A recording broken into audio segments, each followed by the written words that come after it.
Bismillah, alhamdulillah va salatu vassalamu ala rasulillah. Savol. Qing'ir qiyshiq chiqqan tishlarni to'g'rilashlik uchun tishlarni to'g'rilaydigan shunaqangi narsalar o'rnatishlik joizmi debdilar.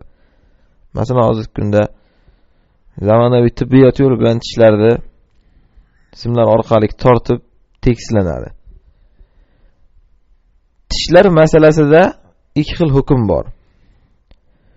Inson hojat uchun tishlarini to'g'rilashi, oldirishi, o'rnatishi bu bir masala.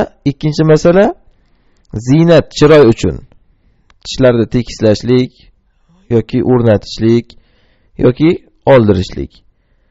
Mana bularning birinchisi nojoiz, ikkinchisi harom, balki katta bir gunoh hisoblanadi.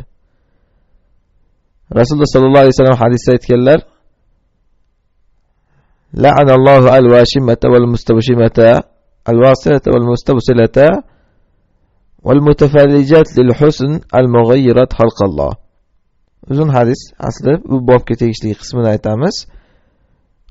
Alloh yaratgan xilqatni o'zgartirib, tishlari orasini ochtiradigan, chiroy uchun tishlarini orasini ochtiradigan ayollarni Alloh la'natlagan deganlar.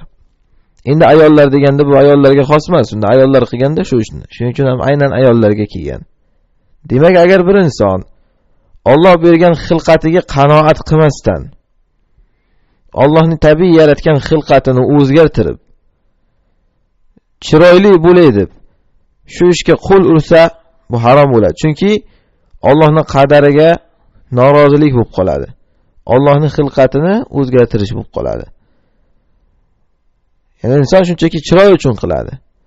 Agar shunchaki chiroy uchun qilganda joiz bo'lsa, aslida ayolga joiz bo'lishi kerak edi.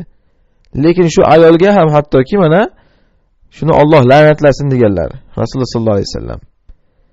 Demak, agar inson chiroy uchun qilsa, hukm aniq mana. Lekin chiroy uchun emas, hojat uchun qilsa.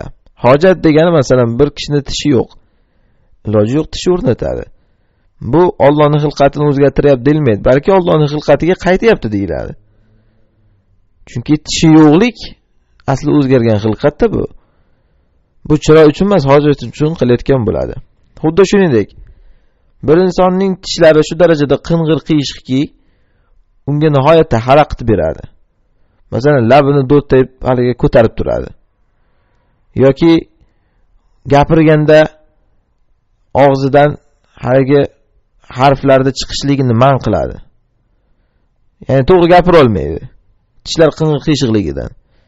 Yoki gapirganda odamlarga nihoyatda xunuk ko'rinadi. Bunaqa holatda bu fitratdan chiqqan holatdagi inson asli deyiladi. Buni fitratga qaytarish uchun qilinadigan ishlar bu qaytarilmaydi va bu la'nat ostiga kirmaydi. Chunki bu inson hozir kasallikni davolayotganlik hukmida bo'ladi. Kasal odam kasallikni davolayotganda Allohning qadariga e'tiroz bildiryapti deyilmaydi, balki bu asl xilqatga qaytyapti deyiladi. Demak, mana bu tishlarini to'g'rilatadigan inson ham erkak bo'lsin, ayol bo'lsin, shunchaki chiroy ziynat deb emas, balki yuqoridagi uzrlar uchun, sabablar uchun tishlarni torttirsa, o'rnatsa, qo'ydirsa, bular hammasi joiz bo'ladi. Biz oldin tish qo'yishlik haqida alohida savolga javob berdik. Tishlar hattoki masalan tilladan qo'yilishiga ham joiz. Hadisda kelgan Arfashad ibn As'ad radhiyallohu an aytganlar: "Usiba anfi yawmul kilab, fattakhadtu anfan min fidda fa antan, fa amarani Nabiy sallallohu alayhi vasallam an attakhidahu min zahab." U kishi aytadilar, janglardan bir jangda mening burnim qirqildi. Shunda kumushdan bir burun qo'yib olganimda hidlanib ketdi. Rasululloh sallallohu alayhi vasallam shunda menga tilladan qilishni buyurdilar degan.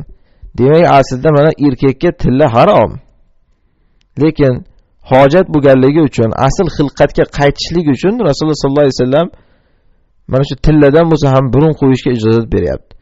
Hozirgi kunda ham mana bu tishlar nihoyatda qabih suratda bo'lib, qing'ir qiyshiq chiqsa, ovqat yeyishga xalaqit bersa, gapirishga xalaqit bersa, insonni chiroyini nihoyatda bir ko'rinishini buzib yorib, tabiiy xilqatdan chiqarib yuborgan bo'lsa, shu xilqatga qaytarish uchun davolanish tarzida mana bu tishlarga o'rnatilishligi bu narsalar inshaalloh joiz bo'ladi. Vallohu alam.